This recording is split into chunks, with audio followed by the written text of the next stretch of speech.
speaking first. Okay, let's begin.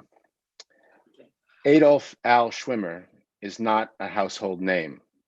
Careful followers of the news over the years will have come across it, but few will have an understanding of Al Schwimmer's significant achievements or an appreciation of his weighty impact on the course of history. Some will know of his pardon by President Bill Clinton in 2001 during his final days as president, but few will appreciate the moral courage and insightful action that made that pardon necessary. A recent book by Varda Yoran tells the story of Al Schwimmer and provides good reason for his name to be included in any discussion of courage, agency, and consequence. My name is David Marwell, and I want to welcome you to this program about Al, the Israeli Prometheus, a new book that tells the story of Al Schwimmer. I'm very pleased and honored to have been asked to lead this discussion and do so as a friend and admirer of the book's author, Varda Yoran. I am fortunate this afternoon not only to be joined by Varda, but also by Lucy Lang, a noted prosecutor and legal scholar. After I introduce our panelists, we'll talk about the book and the story behind it, and then answer some of your questions. Now, to ask a question, please use the chat feature accessible at the bottom of your screens. Lucy Lang began her legal career in 2006 as an assistant district attorney with the Manhattan DA. Her duties included leading multi-year wiretapping investigations, complex gang and murder trials, and appellate cases. She later served as special counsel for policy and projects and executive director of the district attorney's in-house think tank, the Manhattan DA Academy. Lucy also ran Manhattan's intelligence-driven prosecution symposium and inaugurated an in-prison college class designed for incarcerated students to study criminal justice alongside prosecutors. In 2018, Lucy Lang left the district attorney's office and became the executive director of the Institute for Innovation in Prosecution at the John Jay College, where her work revolves around the development of new and improved prosecutorial practices. She is currently a candidate for Manhattan DA. We wish her all the luck in that endeavor and welcome her this afternoon. Thank you, David.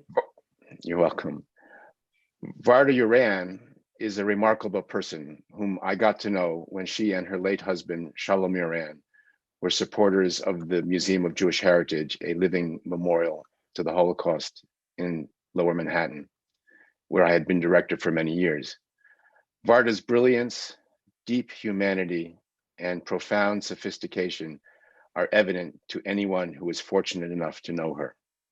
They are also reflected in her art. She is a renowned sculptor, her philanthropy, and her literary achievements.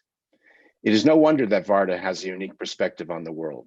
Her personality and her outlook were forged by an immersion in many different cultures. The first 20 years of her life were spent in China, where she was born to Jewish parents who had emigrated from Russia. She lived in China through significant historical events: the Japanese occupation, World War II and the Holocaust, the takeover of the communist regime in China, and the independence of the State of Israel.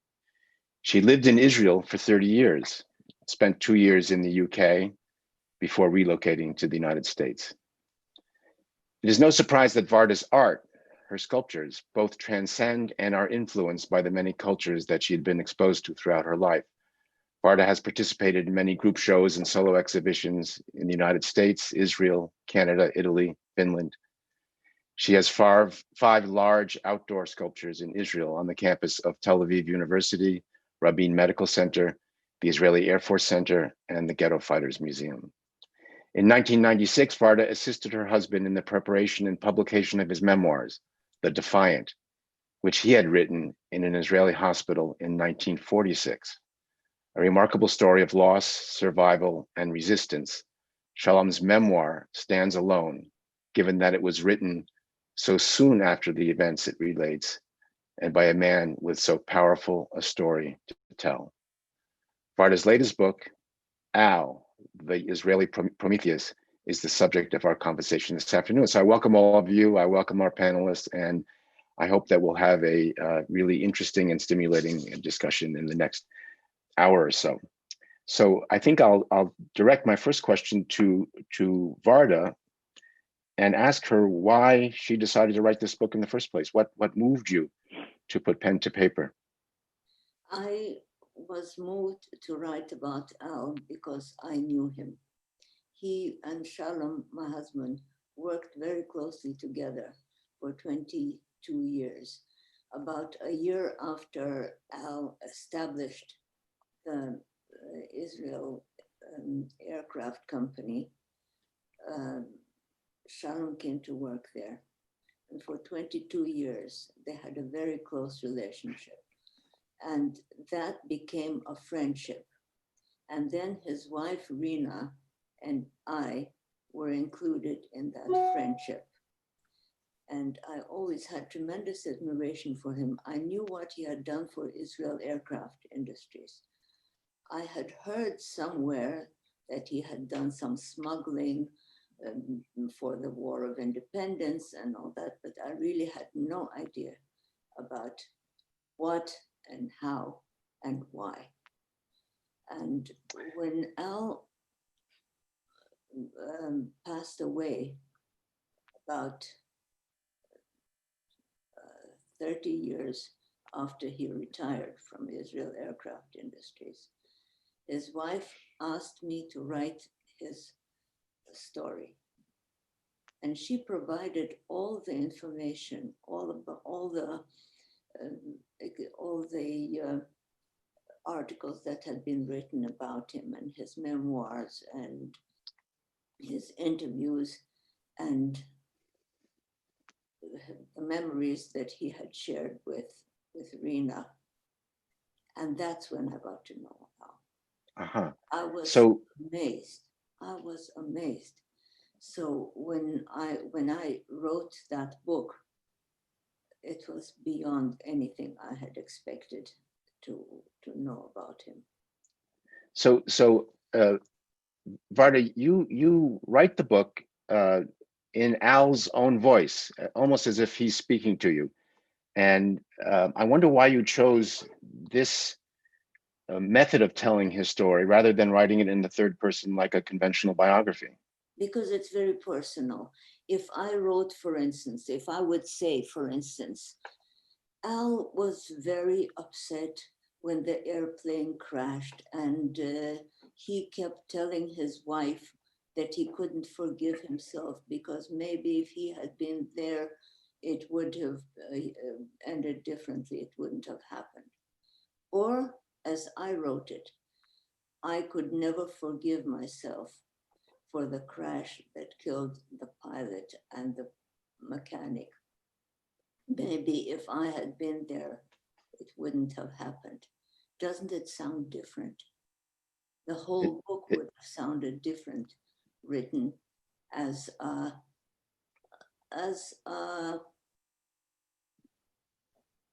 colder, more distant voice than the intimate and heartfelt expression that a person says when he's talking.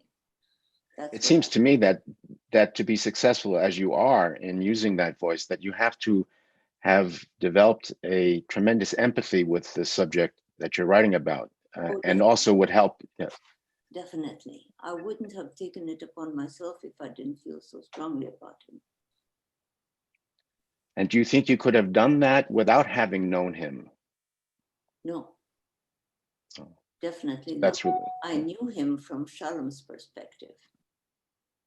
So all that I learned, knowing exactly how he did it and what he did, only added to my appreciation of the man.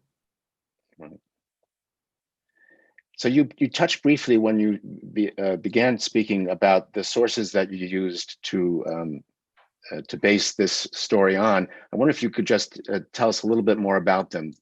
It seems as though Al must have prepared some autobiographical material during his life. I got all kinds of information from Rena, and I was very selective into what I would put in. I didn't want to put in uh, um, detailed information about exactly how many airplanes and how many engines and all that.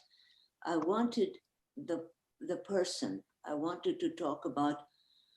He was 11 years old when he first became passionate about airplanes. I wanted to talk about how he felt smuggling, why he felt that he needed to do the smuggling, why he felt that Israel needed his help.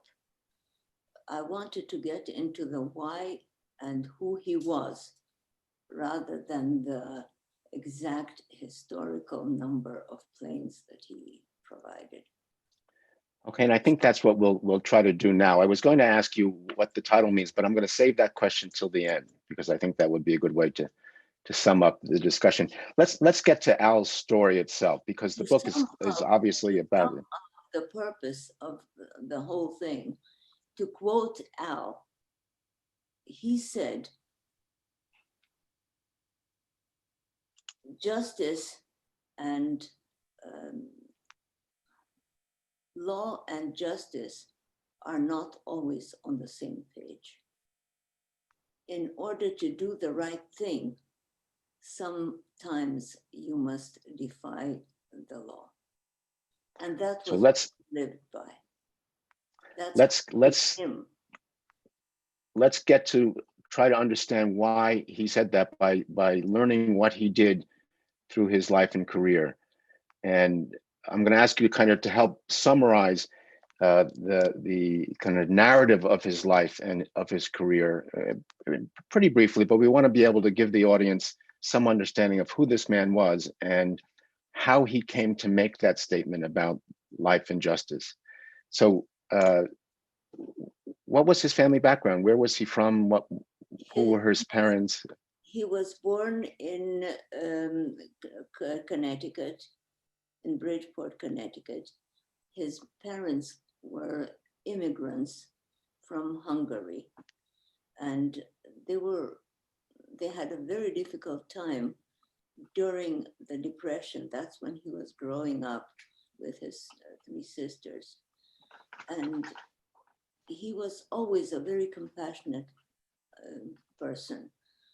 When he first saw airplanes and pilots flying those little planes made of canvas, he got to talk with he would come to the airport and he would talk to the pilots, and he became very, very, very passionate about airplanes. And that's what he wanted to do with his life.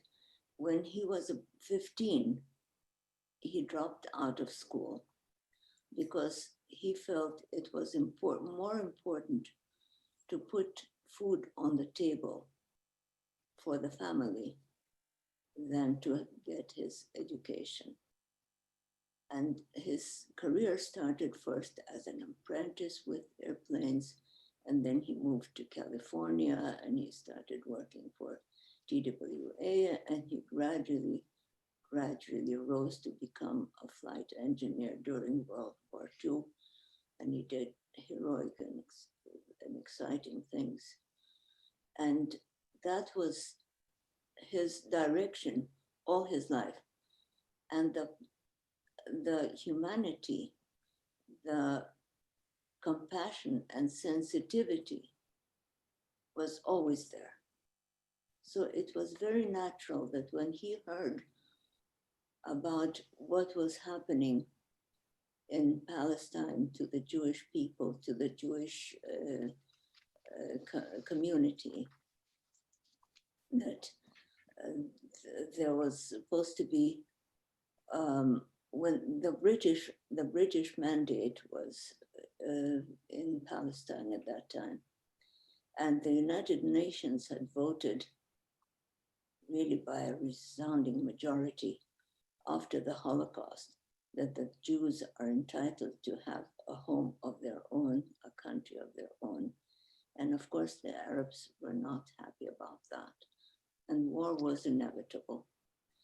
And well, the mandate mandated that the resolution, the UN envisioned two separate countries, one Palestinian and one Israeli. That Israel And would be on the same place where historically, thousands of years ago, was our homeland.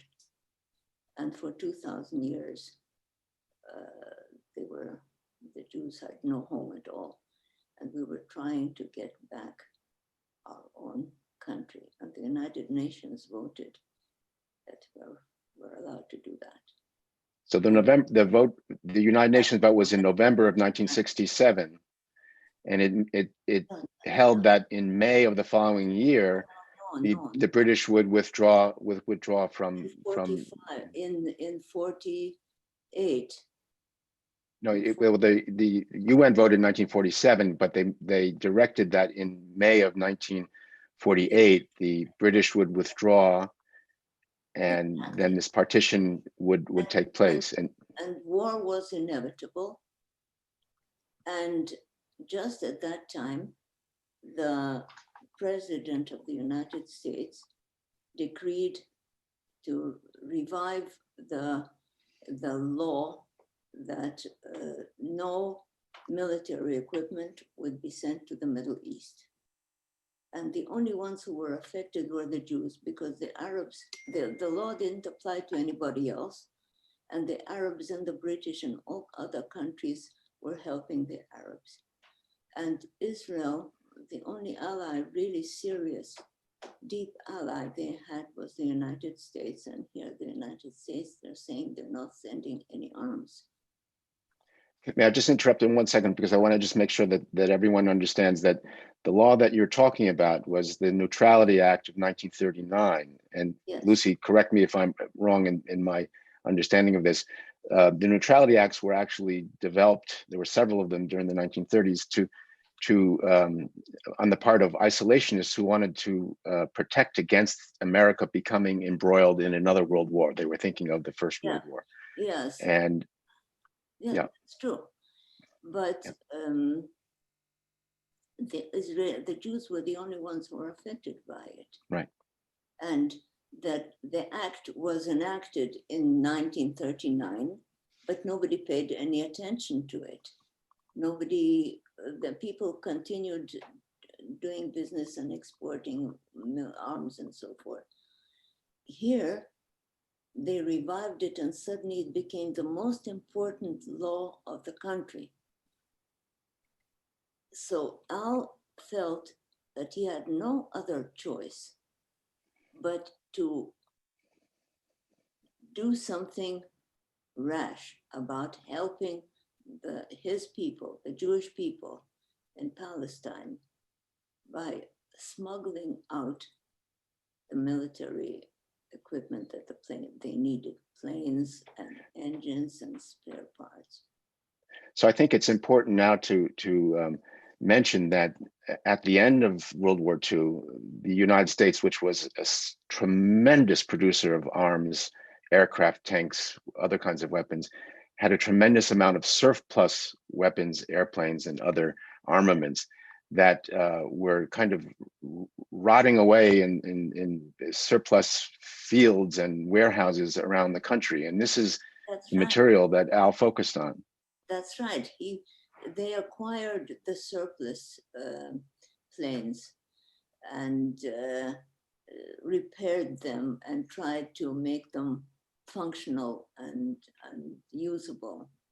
And in incredible, very creative ways, they smuggled those planes out of the States, halfway across the world, very illegally smuggled through the British blockade to the Jewish people in Palestine. And that actually was one of the major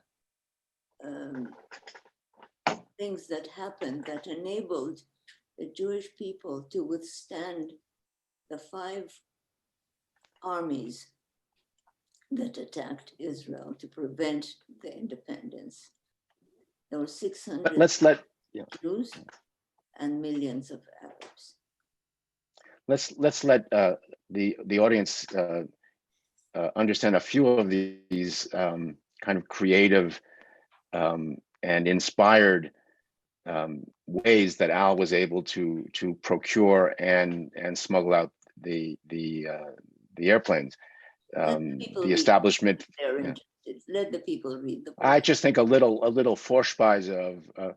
I mean, the fact that he actually invented a fake airline with the government of Panama and Yes, was able to have these planes flown to Panama City and painted with the name and logo of this airline that really was a figment of his imagination in a way. yes. And And then you know, mhm. And he one day felt they simply bad flew about away. it. He Pardon felt me? very bad about it.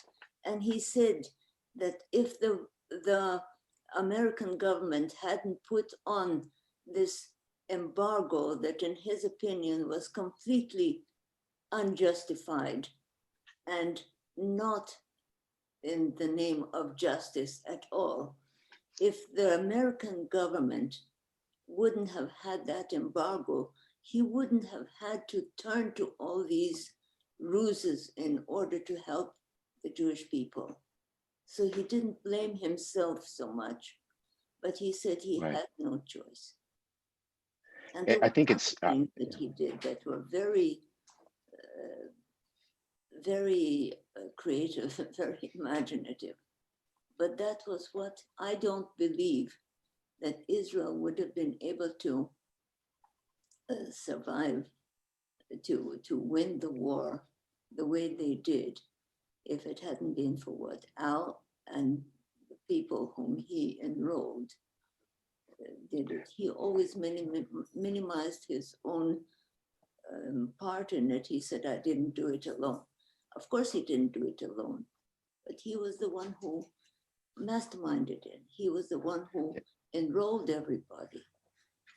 And you raise a very important point, because not only did he procure weapons and planes and armaments, but he also recruited and led a cadre of talented, experienced fighting men, pilots and engineers. engineers. No, I can't look at anything.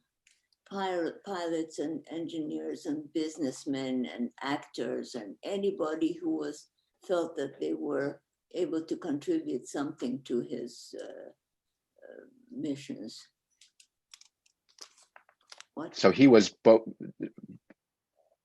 What he did required not only a passion and a commitment to a cause, but also tremendous talent in terms of logistics, of planning, and Leadership. of leadership. Yes. So finally, the war ended, and there was a tremendous influx of immigrants into Israel. And the population there, I think, tripled within 2 years or something astronomical like that. It could have broken the economy of any, even a rich country. And there was this tiny little country with no. Can I just jump back a little, one second, just to keep the narrative going? And you describe in the book this dramatic event when the Egyptian army is advancing with columns of hundreds of vehicles and motorized guns on Israel, and the margin of victory was contributed by the fighter planes that Al was able to smuggle out of Czechoslovakia, which Yes. routed the Egyptian forces and turned the tide of what would have been a catastrophic advance, and would have likely meant the loss of the war for Israel. And it was really that was the margin of victory, was the attack of this of these fighter planes. They could have won the war without Al. And even if they did win the war, Israel today wouldn't be what it is today because of the what he did after that with the Israel Aircraft Industries, he took this little shack in the airport and a crummy little building that became the first hangar, and he turned it into a fantastic, huge enterprise. And we were starting with a handful of experts. 25 years later, which in historical terms is a blink in the eye, 29,000 people were working there, were employed there. Most of the people, interestingly enough, a lesson for America to learn maybe,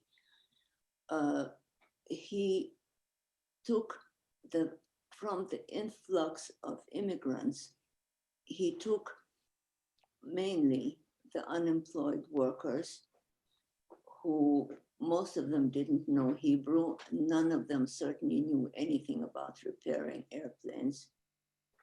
He created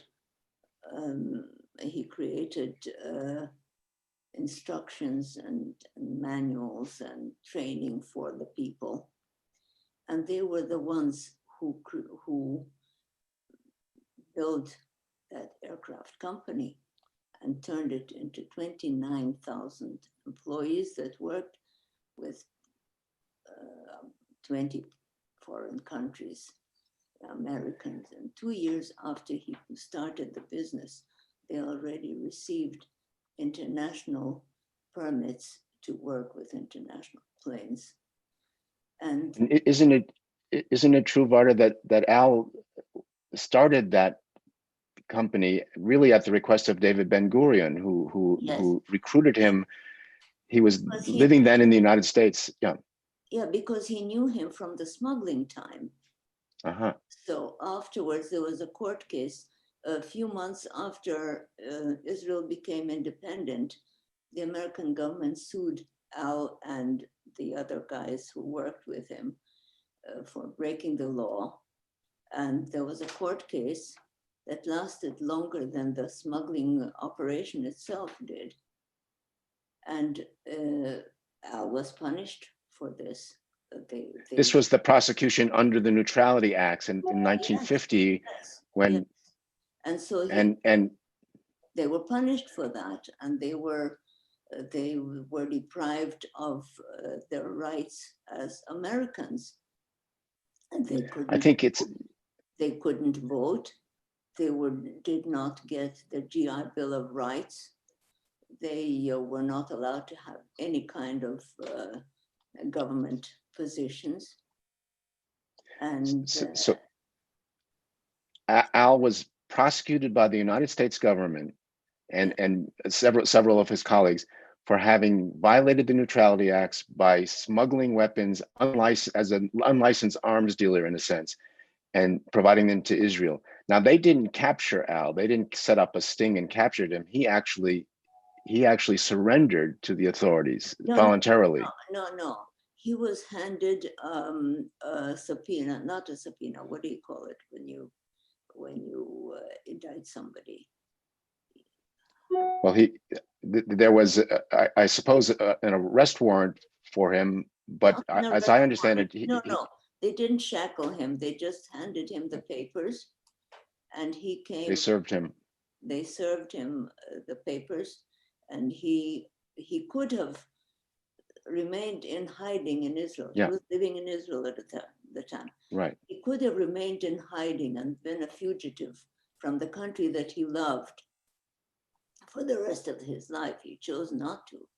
He said he was going to go there and face it, whatever happens.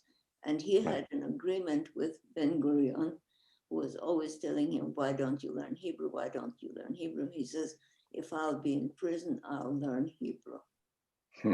And anyway. So he gave himself up. He could have stayed away, but he gave himself up. Was tried in federal court. It was his country. He loved it. There was no reason for him to want to become a fugitive from America. Right. There was no reason for that. He was a very decent man. His But values he were didn't very, very, very high. he didn't receive a sentence, a prison sentence, but he did receive a significant fine, Yeah. which apparently the Israeli government paid Yes. on his behalf. They were each fined, and Israeli government paid for all of them. Mhm. And they didn't have But to. The way why they didn't get a more serious is also something they should read about in the book. I'm not going to talk about it. okay, If we tell okay, them everything, nobody will bother to read the book. yes, and that's a It will cardinal not mistake get to the make. book, Yes, they will not get the full feeling yes, of who Al really was. indeed. But as you say, the fact that he was convicted for these crimes, although he didn't serve a prison sentence, he did have his civil rights taken away and all the advantages of Yes. an American citizen. He could not vote, and that's when he was recruited by David Ben-Gurion to return to Israel, where he established the. He opened a little business in California, and tried to help Israel by repairing the Israeli planes. I think it was for free or something. Anyway, Yeah. and Ben Gurion came and said, "What are you doing here?" He says, "I'm making a living. This is not, we need you in Israel." So he said that, I mean, his condition was no politics involved. I'll do things my way. And Ben Gurion agreed. And Ben Gurion was the only person in the cabinet who supported him when he came to the ministers and said he wants to create this aircraft company. They started laughing at him. You want to build airplanes? You don't even know how to build a bicycle. But Ben Gurion supported him, and the liaison was Shimon Peres all these years, young Shimon Peres, the beginning of his career. And that's how he managed to do what he wanted to do the way he wanted it. And that's why the company was that successful. Yeah. He never And- had a single problem with any kind of strikes or anything of that sort, because the people were for him. One of his favorite pastimes after work was to go down to the various shops and have tea with the workers and discuss their personal problems and just to be friends with them. And the company that he created not only repaired and serviced aircraft, but eventually modified aircraft that they had licensed from other countries, but also then designed the first homegrown and home designed Israeli. They had very, very creative ways of solving problems. For instance, I know all this from my husband. I certainly don't know all this from Al. Yes. But for instance, they bought French aircraft, and the engines of the American planes were stronger than the French ones, and they wanted to put the American engines into the French plane, except the French planes were smaller. So how do you put a big engine into a small plane? And they moved all the things around inside in such a way that they did put in the big engine into the small plane. And they always found creative ways of doing things. And they bit. And what? And they not only built aircraft, but they built naval vessels and submarines and speedboats and rockets, and remarkable story. And electronics. They went into so many different things that became, and I must tell you, after Al passed away, it's very sad that he didn't live to see that this little shack in the airport sent rockets to the moon. It wasn't a very graceful landing. It crashed, but it didn't swing back into orbit. It didn't catch fire. It's sitting there on the moon, the size of a washing machine with a Star of David on it. And I'm sure that the next one is going to land much more elegantly. It's a remarkable story if you think of that little boy dreaming about flying machines, and to realize that the company that he built actually landed one on the moon. Yes. Even if it. Yes, he wouldn't have imagined that. He certainly wouldn't have imagined that. It's quite the arc of a life. I think I want to move on now to try to talk a bit about some of the larger issues that Al's story and his personal example raise for all of us as citizens and as people who are interested in history and in the way the world should operate. So I just want to raise, and I want to bring Lucy into this discussion. You mentioned, Varda, that one of Al's mottos was, or statements was, that law and justice are not always on the same side. Lucy, is that a challenging statement for you to hear as a person who been charged with enforcing the law and representing the state in the courtroom? I think you're muted still, so let's see if we can get you unmuted. Okay, well, I'll ask Varda a question. Sorry, David. I'm sorry, David.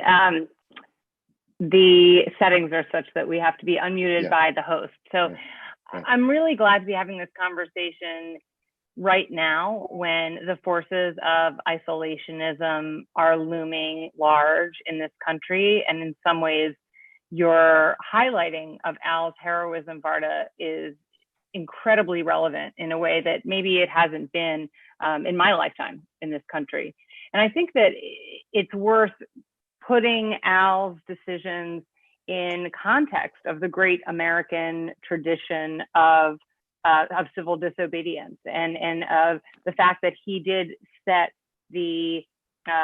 participate in setting an example for Americans who see that kind of tension between the law and justice and make decisions, however large or small, that may alter the course of history. And I think of Rosa Parks and that legacy. Think of people who use their simple presence as a form of resistance, but then maybe more aligned with Al, people who use their expertise as a form of resistance. And I think of service providers and healthcare service providers even now who are using their expertise to provide women's healthcare to women in jurisdictions that have cracked down in opposition to Roe v. Wade. And of course, this is a terrifying moment when we may see that continue and may see increased constriction around those rights. So of course, Al's example really should resonate in today's context, and not just in terms of how people think about the America that we want to be in the global world, but what we can do as individuals when we see that incredible tension. Varda? Yes, I think that— You look like you were— No, I wasn't saying anything. Oh, okay. Well, David, and I think to the legal question about what law enforcement's job is here, you get the sort of impression from the book, Varda, that it was almost a reluctant prosecution on the part of some of the people who went forward with it. And there's a question in the chat about to me, would I have prosecuted Al? Unfortunately, I'm a local prosecutor, so would not have had to make this decision because it was a federal matter. But one of the amazing things about the role of a prosecutor in the United States is that they are vested with tremendous discretion. So I would certainly have used prosecutorial discretion in a case where I viewed someone's actions as being justified, not to pursue prosecution even when the law suggested that it was necessary. And that is a kind of unique thing about local prosecutors in America, is that they are elected as compared to everywhere else in the world. And so an elected local prosecutor certainly is in a position to use their discretion in a way that's consistent with local mores, even when the laws on the books may not be, may suggest otherwise. And we think about things like adultery that are still criminal in many states in the union, including in New York, that no one ever prosecutes now. So I certainly would not have prosecuted him. And you have the sense that there is some reticence perhaps on the part of the folks who go forward with it in this case. And then of course, think about the fact that the law ultimately did change, and that notwithstanding his resistance to clemency when it was first broached to him, that he ultimately was pardoned. And that reflects the remarkable power of the law and how it can be used to reflect what people want and believe over time. And sometimes the law is behind in terms of what people actually want and believe is just. Were you going to add something, Varda? You know, it's the issues that Al had were not with the prosecution, not with the trial itself, but with the fact of the embargo in the first place, because it was nothing that endangered the security of America. Israel was an ally, they weren't the enemy. There was absolutely, he said he didn't understand why they had to enforce that law. The law itself was unjust, not the prosecution. Yeah. In fact, some legal strategists who saw the law might have wanted to create a situation in which someone like Al were to break it in order to undertake what we think of as impact litigation, so that the merits of the law itself could ultimately be litigated and ideally repealed. But the law itself was created not for moral reasons, but because his advisors told the president that if they're going to help Israel and Russia is helping the Arabs, this will create another world war, and therefore stay out of it. Now, when they said stay out of it, America really didn't send arms to the Middle East, nor to the Arabs, nor to the Jews. But it created an imbalance because the rest of the world was giving help to the Arabs. But America was the only one whom Israel was counting on. So the embargo actually hurt only Israel. That was what Al was fighting. In addition to how clever so many of his individual decisions were in implementing this operation, one of the most clever things is that it really didn't hurt America at all. He was essentially taking one man's trash and turning it into another man's treasure. And part of one could argue that it benefited. Yeah, and it I is mean, that it right. is that they were stealing those planes. They bought them, the surplus. They took the broken pieces and assembled them and made them workable. But they weren't stealing it. They weren't doing anything against America per se. They were helping an ally. They were helping their own people. There's a question in the chat, David, that perhaps you could help answer. It's from my friend Joel Seidman asks about Jonathan Pollard, who was the only American to receive a life sentence for passing classified information to an ally of the US. And Joel asks us to think about that in the context of our conversation about Al. Well, although I remember the Jonathan Pollard case well, I don't remember the nature of the secrets that he passed and whether they, in fact, would have put anyone at risk. I mean, I think the issues of espionage are a bit different, but I don't think I can comment about whether it's really a similar case or not. I don't know whether anyone else has a view on that. Do you think they used him as an example, just as an example? Who Pollard? Mm-hmm. Yeah, it's a extremely a case that raises a great deal of controversy, and I just don't remember the details enough to Is he still alive? give a yeah, I believe Pollard is still alive. Yeah. So Joel, we will provide a lengthy brief on that question for you sometime down the line. There's another question from the audience.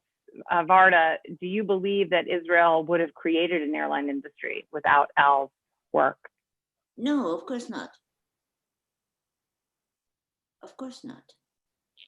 The fact was that everybody was against it. The whole government was against it.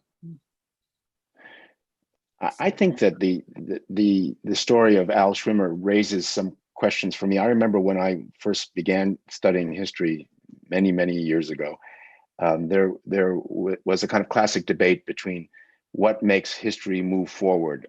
Is it these kind of large social forces that move inexorably forward and move events and move history on one side, and what one used to call the great man theory of history on the other side, and that shows you how long ago it was that they said the great man history instead of the great person history.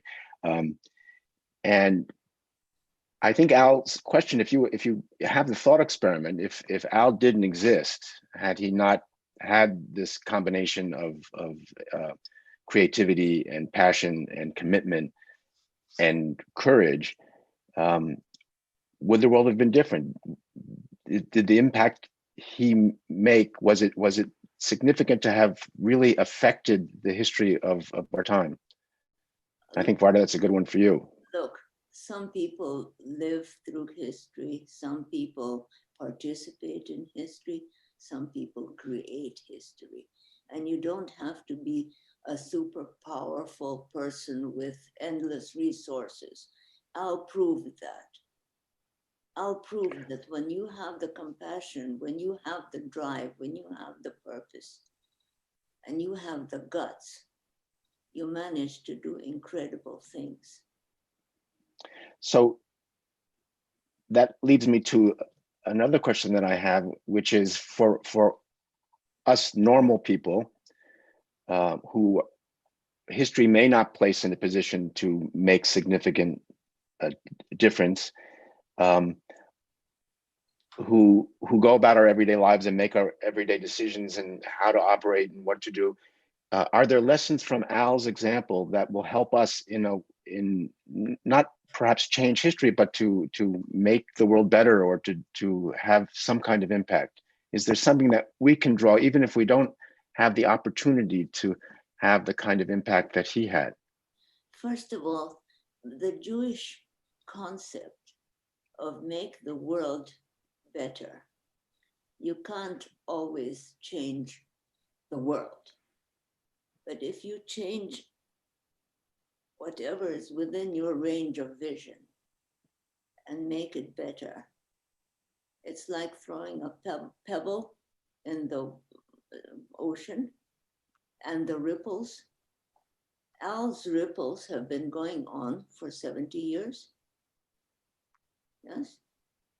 And he wasn't a minister or a multimillionaire. He was a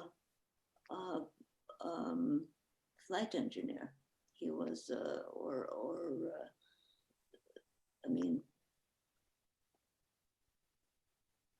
And his family, Flight engineer with big dreams. Yeah. his family he was a navigator, I think. I don't remember exactly. His family were immigrants from Hungary, and he lost the extended family, everybody from his family in the Holocaust, in Auschwitz, I think. And if you take him as a person and what he created, you don't have to be some kind of a powerful tycoon or anything to be able to do incredible things. Well, one thing that I note from the book, and Varda, surely you can confirm or not, this sense is that he was a real relationships person.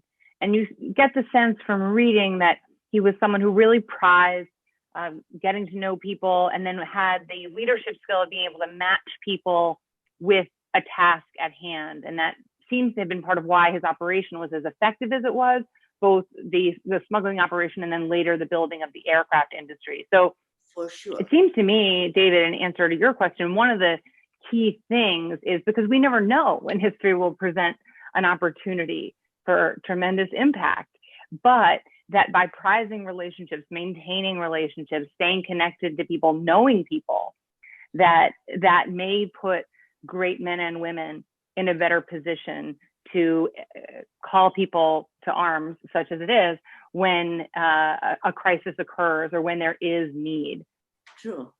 And it doesn't have to be, he wasn't a very big, important person when he started creating the aircraft industries.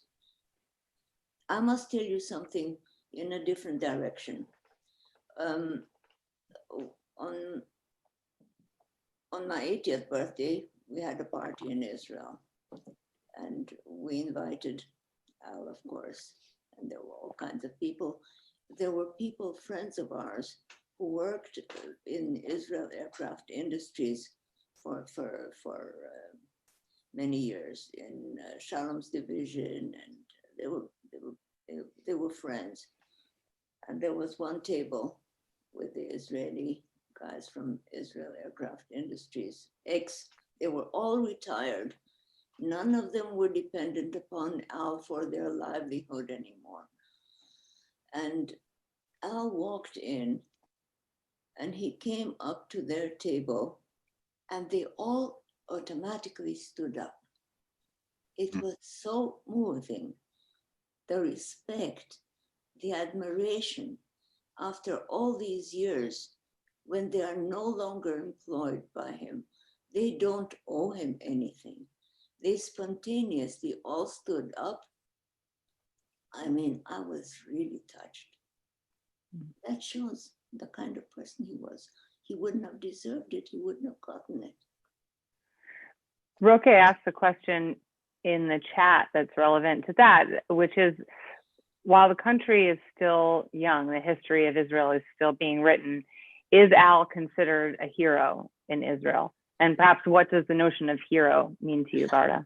Whoever knows considers him a hero.